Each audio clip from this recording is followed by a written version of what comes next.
Energy Transition episode number 45. This is the first one of 2023. Our topic today is climate change narrative shifts. Good morning, Elinislav, David Blackman, and welcome to our new member, Temi Nimet. Hi, everybody. Nice to Good, meet you all. good morning and Happy New Year. Thank you. Happy Happy New New Year to everyone. Um, Let me show something. No more cries of climate change. Is climate change becoming unimportant, Elinislav?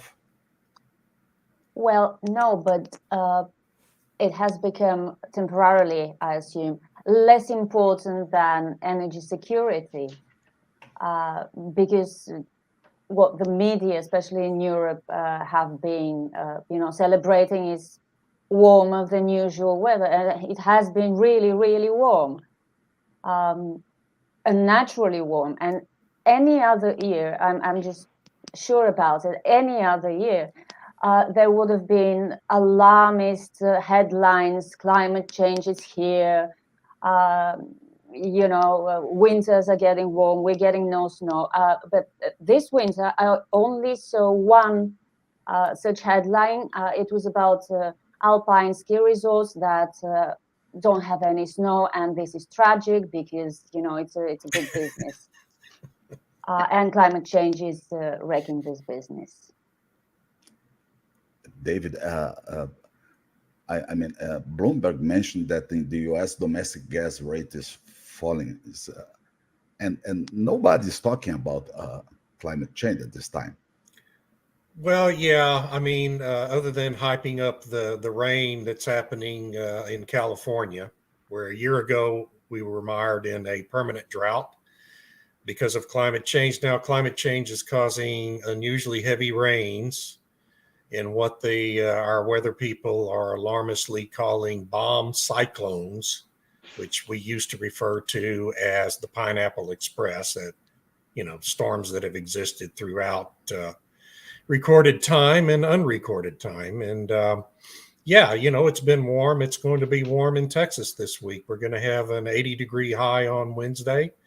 But at my house, I'm getting ready for late January when it looks like Texas could be hit once again with a major winter storm. And I think much of Europe could be hit with a big winter storm the last week in January, because there's an enormous dome of Arctic air building above the North Pole in the Arctic region that long-term weather forecasts show coming down into Europe and North America that last week in January. So I suspect the narrative at that point will then change right back again to alarmism about climate change, because that's what we do these days.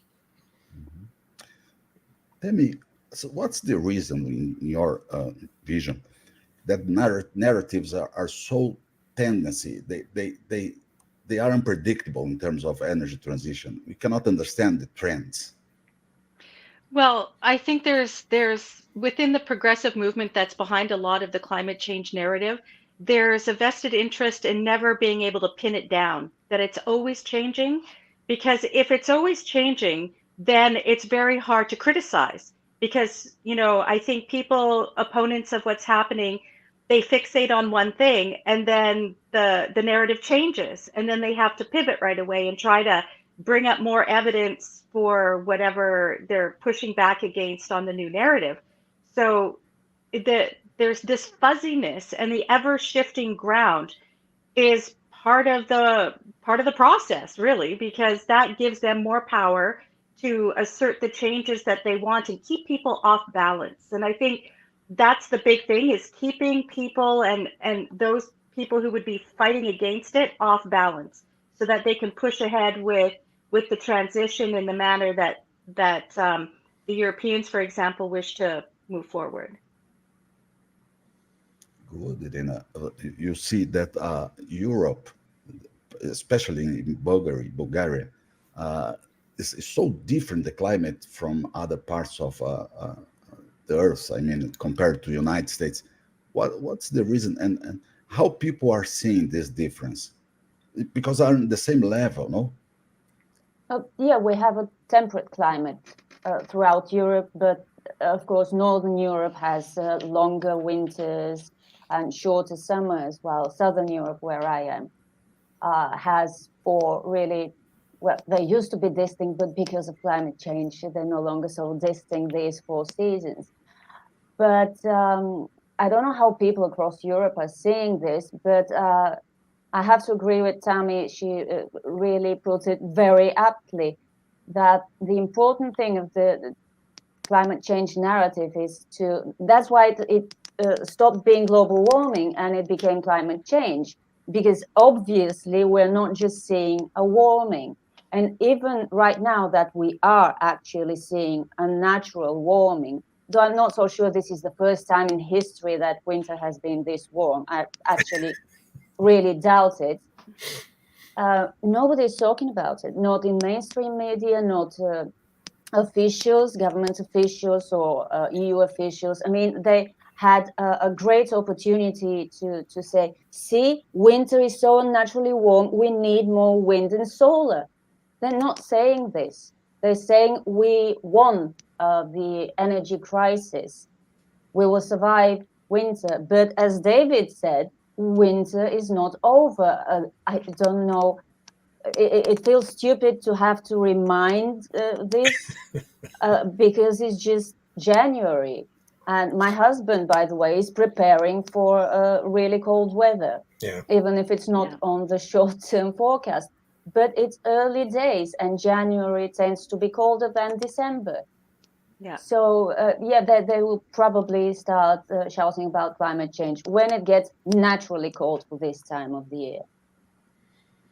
Yeah, where I am, it's very often this temperature that we're seeing this week, the warmer temperatures, that happens all the time and has always happened all the time.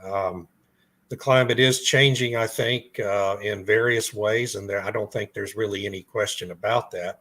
I think the big questions are what's causing it, and even more important, what are the right solutions, right?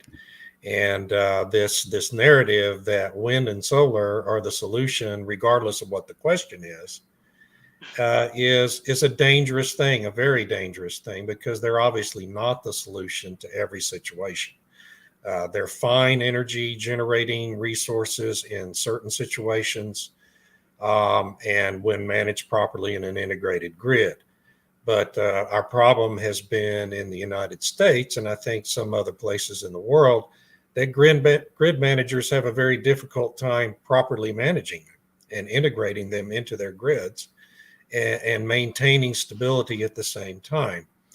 And the other danger we face, I think, is the fact that so much of our money is being focused, our investment dollars are being focused on overbuilding wind and solar, that it's taking away, it's depriving other sources of energy like thermal energy and nuclear of adequate investment for the additional capacity they need to keep these grids stable. And we see the consequences of that every time we have a big winter storm here in the United States and in Europe. But the positive, of course, is that officials are right to be boasting about the warm weather helping their natural gas situation and helping to ensure they'll get through the winter and still have some natural gas left. So that's a positive thing about this weather.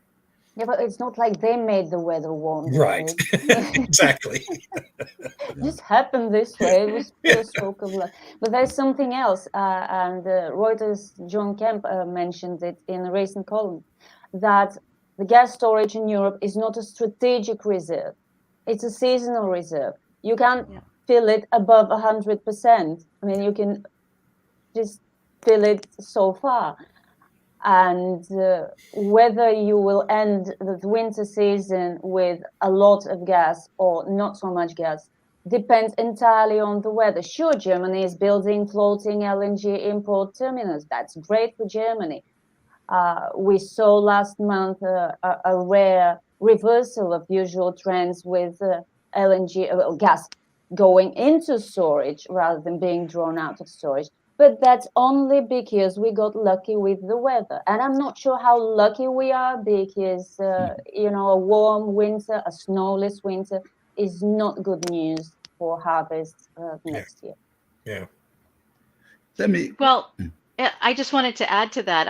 I noticed that Biden put out his call to refill the SPR back in November, and then they just announced was it on the weekend that, oh yeah, we don't like those bids, we're not going to refill it just Right. now. Yeah. So makes So it's not sense. strategic. I guess it is strategic, but they're like pretending it isn't. So Sure. If you do Yeah. not have the resource, it's not strategic. Yeah, amazingly. Tell me, what's the reason that the famous chief of International Energy Agency, Mr. Birol, said that in 2023, the situation of Europe will be worse than 2022?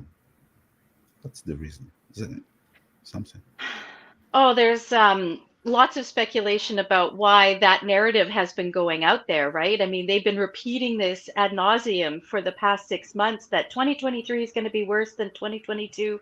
People better get prepared, get ready for getting used to new habits, I guess, of how they consume their energy. And why they say that, it's a bit of are they broadcasting that they don't want an agreement with Russia? And if there is an agreement with Russia, they're not going to return to using any Russian oil and gas? I don't know, but it seems it goes in line with what the Europeans want to change in how people live their lives. And it's just sort of, in my view, laying the groundwork for people to get used to it, to get used to not, turning the heat up and having cold showers and maybe not eating as much meat because everything's too expensive. So it's strange. Irina, what do you think of his comments? It's a type of control. Well, yeah. Centralized control. That's the main point. Fundamentally, there's not as much Russian pipeline gas. There will not be as much pipeline gas from Russia this year as there was last year. That's the basic level. But what Tammy said is totally accurate. The European officials, our centralized government in the face of the European Commission and the European Parliament, are trying to effect a change in behavioral patterns, because when there is no Russian gas, and pipeline gas is the cheapest gas, and pipeline gas coming into Europe now comes only from Norway. Well, some comes from Russia, but the most reliable partner is Norway. The rest is LNG. I mean, last year, Europe turned into the biggest LNG importer in the world, overtaking Japan and China and all of the big Asian consumers. But LNG is quite a bit more expensive than pipeline gas. And there is I think there is no European country that has pockets deep enough to sustain this rate of LNG imports without its economy paying a very steep price.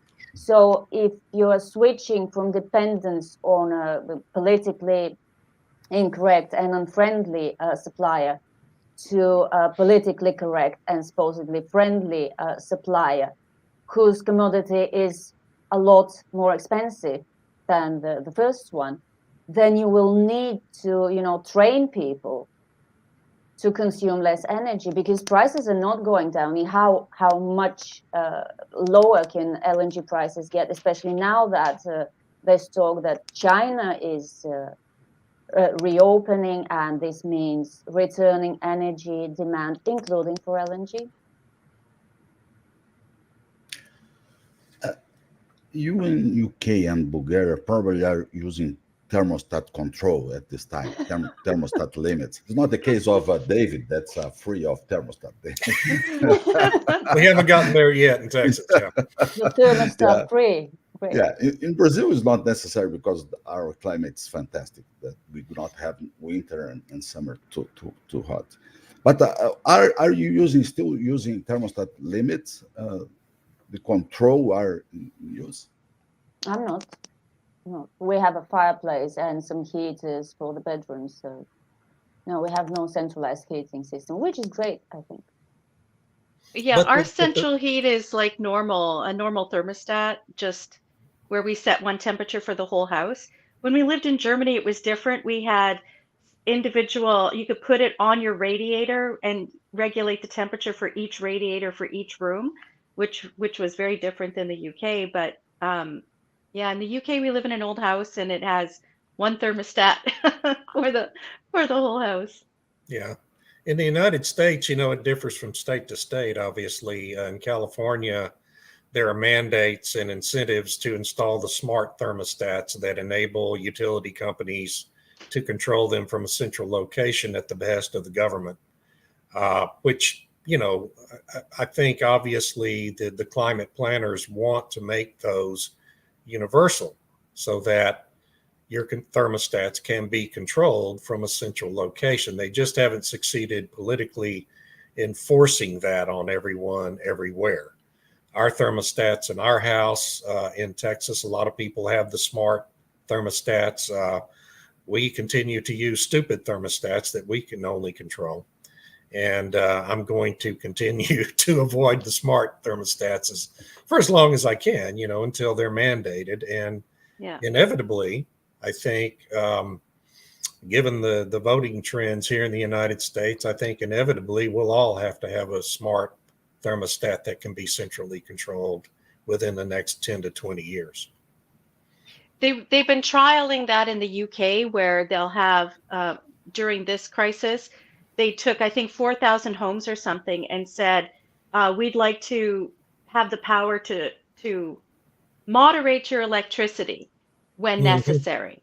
Yeah. And if they are banning natural gas boilers and eventually everyone's going to have to be on electricity and everyone's going to have an electric vehicle, there's not enough power. So this is the solution to, I guess, solve that problem is being able to control how everybody uses their energy.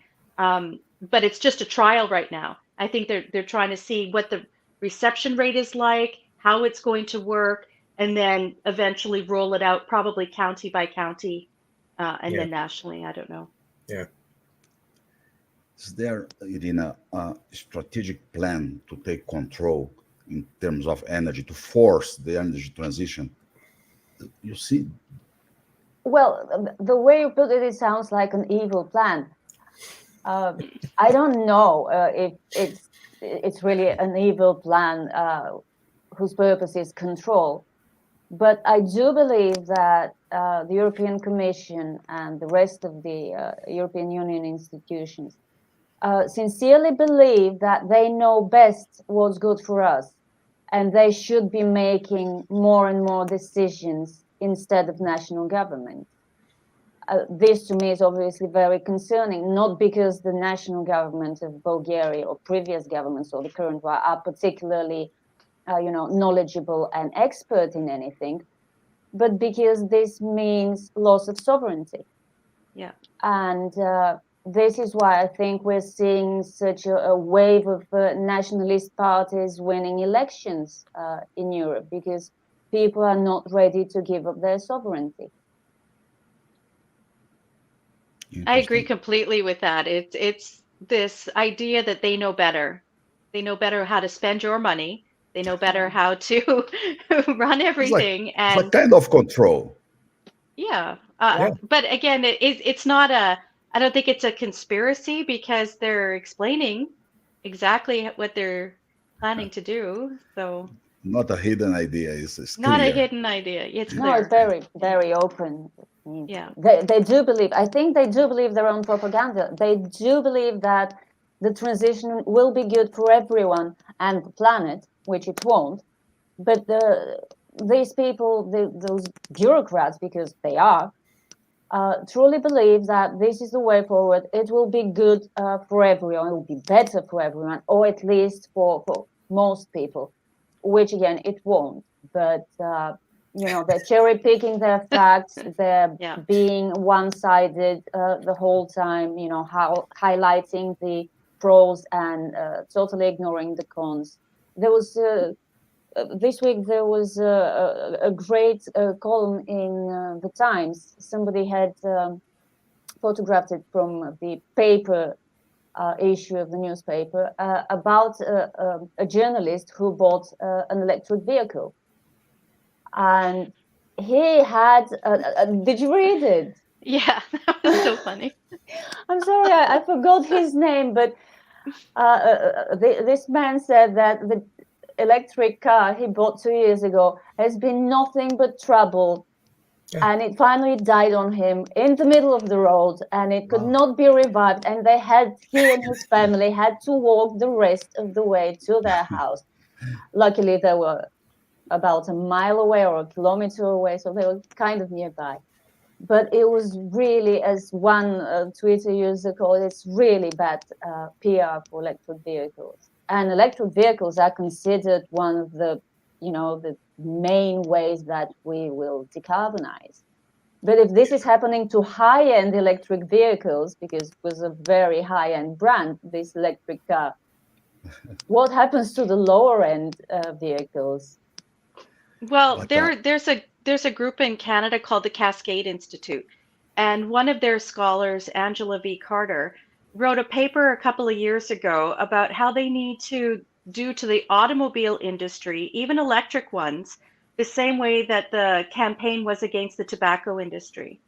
And the motivation is that electric vehicles are still a drain on the new system that they want. And so therefore they need to get people out of cars in general.